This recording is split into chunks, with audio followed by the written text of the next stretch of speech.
निलेश राणेंनी विनायक राऊत आणि वैभव नाईकांवर टीका केलेली आहे। रत्नागिरी सिंधुदुर्गमध्ये आता नारायण राणेंची उमेदवारी स्पष्ट झाल्यानंतर राजकारणाला आता जोर आलेला आहे। निलेश राणेंनी आता प्रतिस्पर्धी उमेदवार विनायक राऊतांवर टीका केली।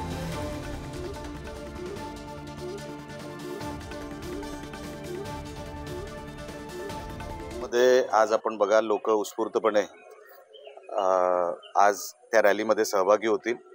मधला फक्त काळ थोडा डिस्टर्ब झाला, तो पण विनायक राऊतांमुळेच झाला, नाही ते आमचे कौटुंबिक संबंध होते ते आजही आहेत।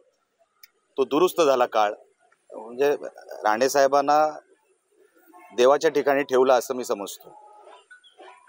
आता हल्ली विनायक राऊत काय बोलतायत हे त्यांनाही कळत नाहीये। उरली सुरली जी काय आहे ती 4 जूनला त्यांना आम्ही मोठ्या सुट्टीवर पाठवणार। तुम्ही राऊतांबद्दल प्रश्न विचारताय, तो माणूस कधी चांगला बोललाय का? अहो त्याच्या जिभेलाच खरूज आहे। राणेंवर टीका करणं हीच त्याची ओळख आहे। तो पेलवान कॅटेगरीचा माणूस आहे, तो बोलू शकत नाही। हे सगळं कोणतरी लिहून देतं, वैभ्या हे बोल, मग वैभ्या बोलणार। त्याच्या पलीकडे तो आयुष्यभर वैभ्याच राहणार। त्याला कधी उद्धव ठाकरेंनी मंत्री केला नाही, तो कधी मंत्री होणार नाही। 10 वर्षात आजूबाजूचे मंत्री झाले, पण याला कोणी साधा मंत्री केला नाही। अरे तुला बाकावर पण बसवला नाही उद्धव ठाकरेंनी स्वतः। तू दुसऱ्यांच्या बाकाची चिंता करू नको, तुला बाक पण दिला नाही आणि तुला पण आता मी ऑक्टोबरमध्ये सुट्टी देतो की नाही बघ।